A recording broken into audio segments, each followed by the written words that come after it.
Akang teteh santri pernah gak sih ngalamin ini? Ngaji habis subuh, kitab kuning dipegang, tulisan kayak semut, gak ada harokat, halaman udah sobek, udah mah gak di hektar, malah copot ke bawah angin pagi.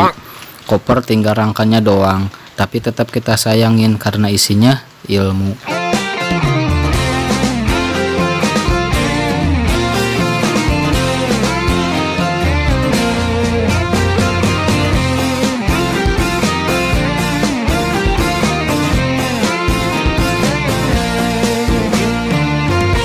Kitab kuning, kitab yang mewarnai kehidupan para santri di pesantren.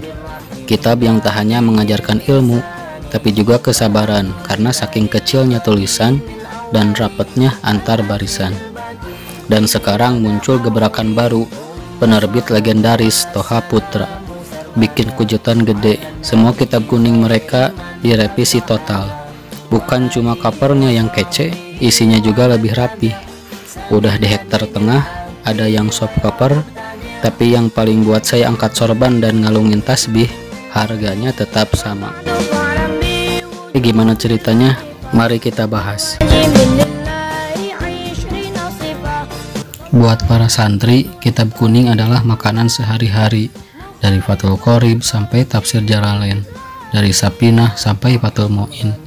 Semua sudah jadi teman setia dari ibadah subuh sampai malam hari, dari malam Sabtu sampai malam Kamis, bahkan sampai malam Jumat.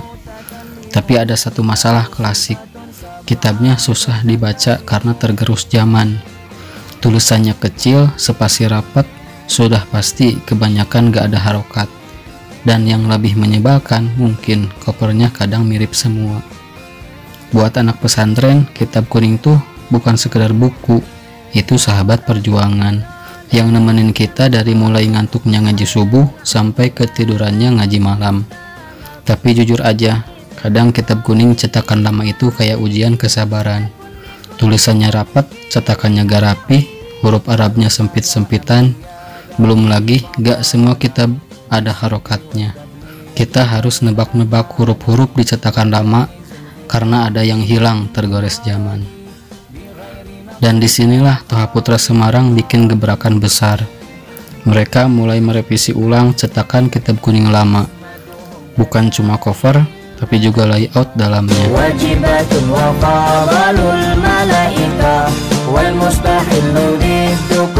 Sekarang hurufnya lebih besar, spasi agak lebih lega, bahkan sudah dijilid rapi.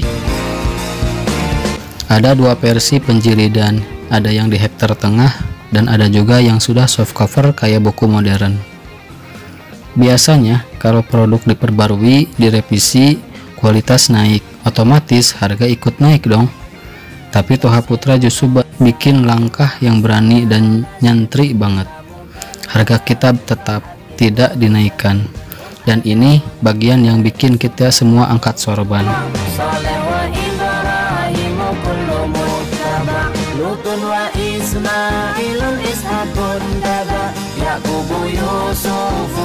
Meski kitab direvisi total, layout diperbarui, jilid makin mantap, tapi harga tetap. Biasanya upgrade gitu harga ikut naik, Toha Putra malah nahan. Kenapa? Karena mereka tahu santri itu bukan konsumen biasa. Santri itu pencari ilmu, dan ilmu gak boleh dikomersialkan berlebihan. Inilah bentuk cinta Toha Putra pada dunia pesantren. Mereka gak sekedar nyetak kitab, tapi ikut nyetak peradaban. Gak cari untung besar, tapi cari keberkahan yang luas. Ini bukan cuma strategi marketing, tapi bentuk kontribusi ke Toha Putra pada dunia pendidikan Islam di pesantren-pesantren seluruh Indonesia. Tapi kenyataan di pasaran harga malah naik mah. Itu marketing tukang kitab aja. Masih terbilang wajar karena agar kitab lama mudah keluar. Berbeda dengan percetakan lain yang sudah dulu bercover soft, tapi harga lebih mahal, harga sesuai kualitas. Meski saya gak di endorse Toha Putra, sebel malah isi sosmednya gak ada keranjang kuning isi kitab kuning. Tapi anggap saja ini kritik goyon ala santri sarungan. Dampaknya buat santri dan guru, coba bayangin. Kitab jadi mudah dibaca, gak bikin pusing, dan gurunya atau ustadznya atau kiainya juga lebih gampang menjelaskan. Anak ngaji gak perlu bawa kaca pembesar atau pakai senter. Buat guru-guru ngaji, ini juga memudahkan mereka dalam menyampaikan pelajaran. Gak perlu lagi repot nyari-nyari nebak-nebak kata karena cetakan hurufnya pudar.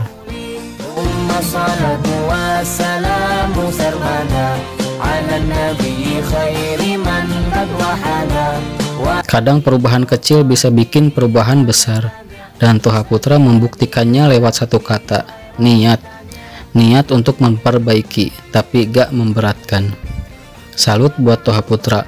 Langkah beraninya merevisi Kitab Kuning bukan cuma soal cetak-mencetak, tapi juga menunjukkan cinta pada ilmu dan santri. Penerbit yang udah berdiri sejak dulu kala, yang kitabnya udah nangkring di rak-rak pondok pesantren dari Sabang sampai Merauke. Dan sekarang mereka bikin langkah yang gak biasa. Kitab-kitab kuning klasik direvisi total dengan sentuhan klasik kekinian. Covernya warna-warni, judulnya cetak tebal, gak kayak dulu yang covernya sama semua. Yang bikin makin keren, isi dalamnya juga dirombak. Hurufnya lebih rapi, spasinya lega, margin rapi, ada panduan baris, bahkan beberapa kitab udah dijilid soft cover kayak buku bestseller.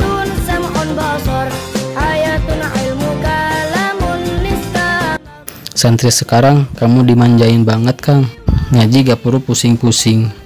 Ungkapkan ini bagi santri penikmat cetakan Toha Putra. Semoga langkah ini ditiru penerbit lain, ditiru dari sisi cetakan kitabnya yang sudah print out komputer, cover kekinian, harga kalangan sarungan, karena mencetak ilmu adalah bagian dari menyebarkan cahaya.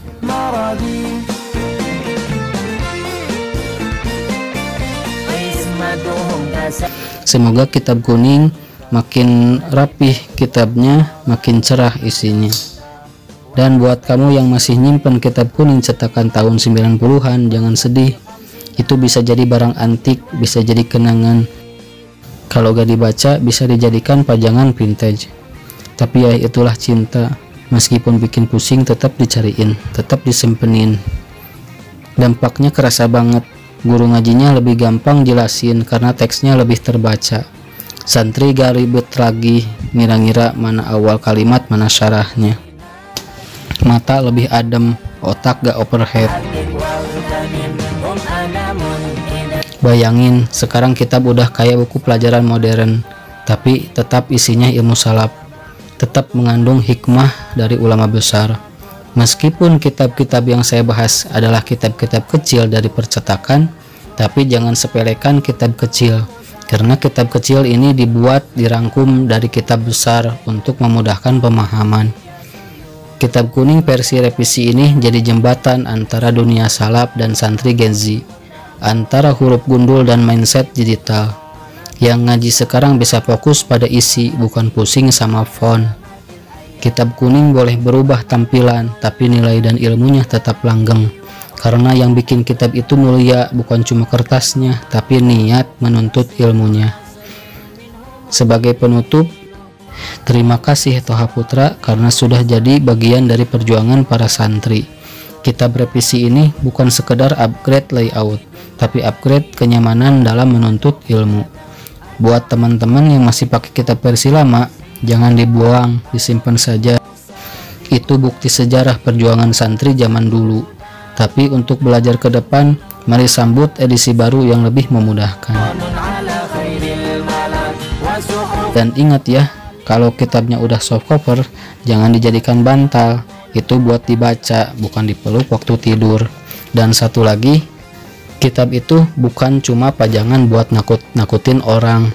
Majang kitab berjejer serak 2 rak besar, tapi sambil ngonten jitak konten orang, sambil ngonten jitak pemahaman orang, adu domba antar ustadz, adu domba antar warga atas nama agama. Sekian, semoga bermanfaat.